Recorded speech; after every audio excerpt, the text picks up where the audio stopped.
ያልታደሉ ቤተሰቦች እንግዲህ ትርሲትና ፌበንና ካሌብ እንግዲህ ለእናታቸው ሲያለቅሱ ካሌብም ሚኪን እንግዲህ ለመበቀል ከቀን ወደ ቀን እየተበቀለ ይገኛል ማለት ነው። ሚኪያስም ደግሞ ይሄንን ቢላዋ ማን ነው መኝታ ቤት ያስገባው? ከዚህ ውስጥ ማን ነው ሊገለኝ ያለው? ማን ሊሆን ይችላል እያለ እንግዲህ ሲቀባጅር ሰክሬ ነበረ ምናምን። እንዴ ሚስት ሞታ እንዴት ትጠጣለህ አንተ? አምቡላህ እንዴት ትግፋለህ? እያለች የትርሲት እናት ግን ክፋቷ ከሚኪ የበለጠ ነው ማለት ነው። አረ ሚኪ በመንጣሙ የትርሲት እናት በጣም ክፉ ሴት ናት። በፊትም በትርሲት ኃይል ነው እንጂ ማነች የትርሲት እናት በጣም ኃይለኛ ሴት ናት። እና እንግዲህ ሚኪ የራሱን ጥፋት ለመሸፈን ብሎ በብሩክ ምክንያት ነው ትርሲት የሞተችው ብሎ እናቱ ብሩክን እንድትጠምድ አደረገ ማለት ነው። እናም ሴትይቷ ለልጆቹ ብዬ ነው እንጂ ብሩክን ከዚህ ቤት አይኑን ራሱ ባላየው ደስተኛ ነኝ ከዚህ ቤት ቢወጣ እያለች እንግዲህ የትርሲት ሞት እውነት ሆኗል ማለት ነው። እስካሁን አላመንኩም ነበረ። በቃ ትናንትና የሆነ አዲስ ነገር ይኖራል ብዬ እየጠበቅኩ ነው ማለት ዶክተሮቹ የሆነ የተሳሳተ ነገር እንደሚያወሩ ብዬ ነበር፣ ግን የለችም ማለት ነው። ያሳዝናል። እናም ለነ ርብቃ አባት እንግዲህ ቤት ጀምራላቸው ነበረ። ያንን ቤት ደግሞ ሚኪያስ በፍጹም ለነኚህ ሰዎች ያ ቤት አይሆንም፣ ያንን ቤት በትርሲት ስም ለትርሲት ማስታወሻ ራሴ አሰራዋለሁ፣ ጥሩ ሀሳብ ነው አለች። እነኚህ ኮልኮሌዎች ከዚህ ቤት ጥርግርግ አድርገን እናስወጣቸው። አዎ እኔ ያውቃለሁ ምን እንደማድርግ፣ ጎትቼ ነው ከዚህ ቤት ማስወጣቸው እያለ እንግዲህ ሚኪያስ እየዛተ ይገኛል። አሁን ሚኪያስ የነ ርብቃን አባት ከዛ ቤት ውጡ ብሎ አዋራ ሲያስነሳ ካሌብ አንተ የእናቴ ገዳይ ነህ ብሎ ይነሳል ማለት ነው። እናም ይሄንን ቢላዋ ለምንድን ነው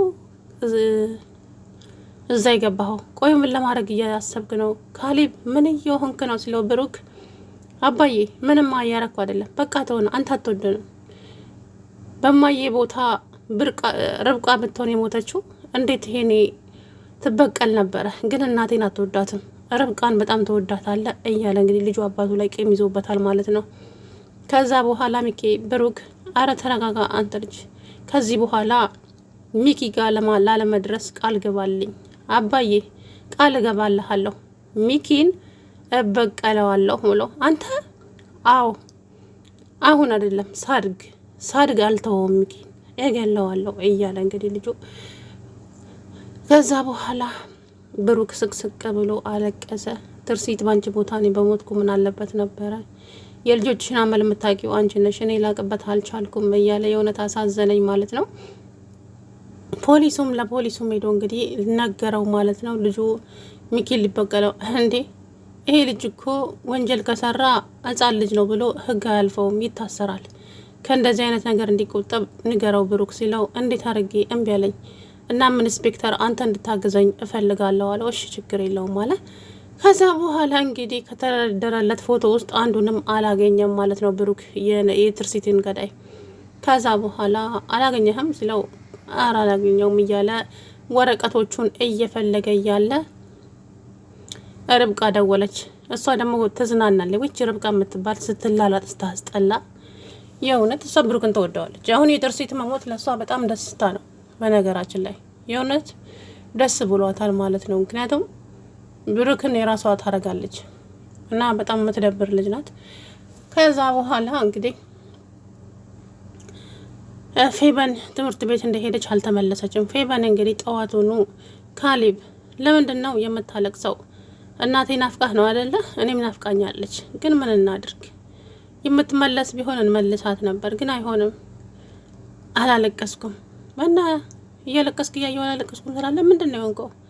ምንም አልሆንኩም አልኩሽ ፌቡዬ፣ ተይኝ በእናትሽ በቃ ብቻዬን ነው መሆን የምፈልገው። እኔ አንድ ነገር ልጠይቅሽ። ምን? የእናቴን ገዳይ ብታገኘው ምን ታደርጊዋለሽ? ይሄንን ጥያቄ በጣም ጊዜ ደጋገምከው። የእናቴን ገዳይ ታውቀዋለህ እንዴ? ነገሩን ነው ያልኩሽ። ብታገኘው ምን ታደርጊዋለሽ? ለህግ ሰጠዋለሁ። ለህግ ትላለች እንዴ? እገለዋለሁ በይ እንጂ አንተ ልጅ ምን ሆነሃል? ምንም አልሆንኩም በቃ ተይ። እማዬ ናፍቃ ከሆነ ዛሬ እንሂድ። የት? እማዬ ያለችበት ቦታ ከዛ በኋላ እንደናፈቀችን እንነግራትና ስጦታ እንሰጣታለን ስትል የእውነት አስለቀሰችኝና ከዛም ማን ይወስደናል እዚህ ቤት ውስጥ እዛ ውሰዱን ካልናቸው ማንም ሰው እሺ አይለንም ማለች። ከዛ ትዕግስትን እንነግረዋለን፣ ትዕግስት ይወስደናል። ከዛም ትዕግስት እንግዲህ ትምህርት ቤት ረፍዷል ተነሱ ብሎ ይዟቸው በር ላይ ወጣ። ከዛም እነሱም እባክህ ትዕግስት ዛሬ አንድ ነገር እምቢ ላትለን ቃል ገባለን። መጀመሪያ ሲነገሩኝና ቃል የሚገባና ቃል የማያስገባ ነገር አለ። ስለዚህ ለይቼ ልወቀው ምንድን ነው? ቃል ገባለን። አልገባም። ለምን እገባለሁ? መጀመሪያ ነገሩኝ። እማዬ የተቀበረችበት ቦታ ወሰደን። ምን? አዎ። ምን ሰራላችሁ? ናፍቃናለች። አይ ወይ ለብሩክ ወይ ለሚኪ ነግራችኋል? ለነሱ ከተናገርንማ እሺ ብለው አይወስዱንም። ስለዚህ አንተ እንድትወስደን ፈልገን ነው። እኔማ ያለ እነሱ ፍቃድ ልወስዳችሁ አልችልም። በኋላ ደግሞ ችግር ይፈጠራል። ተይ ፌበን አላት። ከዛ በኋላ እሷ ለካ አልተወችም ያንን ነገር። ትዕግስትም ትምህርት ቤት አድርሷት እንግዲህ ከትምህርት ቤት ስትፈለግ የለችም። ከዛ አስተማሪው ሲጠይቅ ሆዴን አሞኛል ብላ ተመልሳለች ወደ ቤት። ለካ እሷ ከዛ ሆርፋ ወደ ቤተ ክርስቲያን እዛ እናቷ የተቀበረችበት ቦታ ላይ ሄዳለች እች ልጅ። ከዛም እሱ ካሌብን ይዞ ሲመጣ እንዴ የታለች ስትለው እንዴ አልመጣችም እንዴ? ምን ማለት ነው ደግሞ? ከየት ነው የምትመጣው? አብራችሁ አይደል እንዴ ሄዳችሁት? እንዴ የለችም እኮ እዛ። ትዕግስት ምንድን ነው? ኧረ እኔ ምን አውቃለሁ። አስተማሪውን ስጠይቀው ራሴን አሞኛል ብላ ወጥታ ሄዳለች። ወይኔ ልጄ አደራዬን በላው ስትል እንግዲህ አያቷ ጨዋቱን ለቀቀች። ቢወጣ ቢወረድ ብትፈለግ ብትዘለል የለችም ማለት ነው ልጅቷ። እንግዲህ የእናቷ ገዳይም ሊሆን ይችላል እንደዚህ ያደረጋት አይታወቅም። እንግዲህ ከባድ ችግር ተፈጠረ ማለት ነው። ብሩክ እንግዲህ በስቃይ ላይ ስቃይ ነው እየተጨመረበት ያለው ማለት ነው። እናም ብሩክ ትርሲት ሳትሞት በፊት እንግዲህ ትዕግስት ያሳያትን ቪዲዮ ለብሩክ ነግራው ነበር። ከዛ በፊት ካፌ ቁጭ ብለው የሆነ ነገር አለ ግን እርግጠኛ ስሆን እነግርሃለሁ። ትርሲት ደግሞ ንገረኝ እንጂ ምንድነው እሱ ሲላት እርግጠኛ ስሆን እነግርሃለሁ፣ ከሰዓታት በኋላ እቤት ስንገባ እርግጠኛ እንደምሆንም እነግርሃለሁ አለችው። ከዛ በኋላ ምንድነው ብሎ ሲጠይቃት ትዕግስት የሆነ ቪዲዮ አሳይቶኛል፣ ያን ቪዲዮ ደግሞ ላሳይን ሲል ባትሪ ዘግቶበታል እና ቴሌግራም ላይ ልኮልኛል፣ አሁን ቤት ስገባ አየዋለሁ አለችው።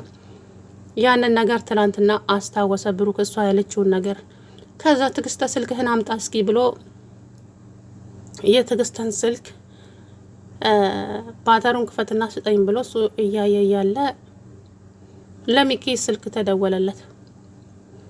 ለሚኪ ስልክ ተደወለ፣ ለብሩክ ማለት ነው። በመጀመሪያ ትዕግስት ስልክህን አምጣ ሲለው ፍጥጥ ብሎ ማንን ያየው? ሚኪን ያየው። አያችሁ፣ እነኚህ ሁለቱ እንግዲህ አንድ አይነቶች ሰዎች ናቸው። እና ከዛ በኋላ በጣም ተደናገጠ። ሚኪማ አይኑን አፍጦ አፉን ከፍቶ ነበረ ብሩክን እያየ የነበረው። ከዛ በኋላ አምጣ እንጂ ምን ሆነሃል አንተ? ስልኩን አምጣ እያልኩ አይደል እንደ ምን አፍህን ከፍተህ ታየኛለህ አለ ብሩክ። አይ እንደው ስልኬ እኮ ምን ላደርግልህ ነው ብዬ ነው። ብሩክ በሰላም ነው? አዎ በሰላም ነው። ስልክህን ስጠኝ አልኩ አይደል እንዴ? ከዛ በኋላ ባትራን ከፈተና ሰጠው። እሱም እዛ ውስጥ እንግዲህ ፈለግ እያደረገ መጀመሪያ እንዲህ ሲል ስልክ የብሩክ ስልክ ጨወ። ኢንስፔክተሩም ከጎኑ አለ። ብቻ ሁሉም ተሰብስበው ባሉበት ማለት ነው። እናም ለኢንስፔክተሩ ነው ለኢንስፔክተር አለ ሲለው አዎ ኢንስፔክተር አለ። ኢንስፔክተሩ ስጠውሽ ስልኩን አለ። ስልኩን ኢንስፔክተሩ ሲያናግር ሄሎ አለቃ፣ አቤት፣ ችግር ተፈጥሯል። ምን አይነት ችግር? የሆነች ልጅ ቀብር ቦታ ላይ ተደፍራ ተገኝታለች። ምን? አዎ ተደፍራ ተገኝታለች። ከዛ ኢንስፔክተሩ በጣም ጮኸ። ብሩክም ሰማ።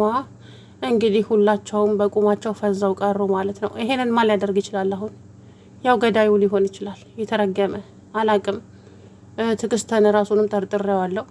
ምንም የማውቀው ጉዳይ የለም ማለት ነው። ይህን ጉዳይ ከባድ ችግር እንደሚፈጠር ነው። ትዕግስት ይሄንን ከማድረግ ራሱ ወደ ኋላ አይልም። ምክንያቱም የሚኪ ጓደኛ ስለሆነ እንግዲህ ልጅቷም ተንቀለቀለችና እዛ መሄድ አለብኝ ብላ እምቢ አለች። ብቻዋን እዛ ቦታ ላይ መሄድ ከባድ ነው። እንግዲህ አስባችሁታል ወይ? አንዱን ከዛ ጋር ሊሆን ይችላል። እንግዲህ ብሩክ በአዘን ላይ አዘን ጨመረበት ማለት ነው። እንግዲህ ልጁ አልሆነ ነገር ሆናለች። እናቲቱም ታዲያ አያትየዋ አደራ በላው ምናምን እያለች ወይ እናቲቱ ግን ኃይለኛ ሴት ናት። በእውነት ነው የምላችሁ። ብሩክን በጣም ስቃዩን ታበዛበታለች። ሰላም ውድና የተከበራችሁ የተስፋ ቻናል ቤተሰቦች እንዴት ናችሁ? አለሁ ደህና ነኝ።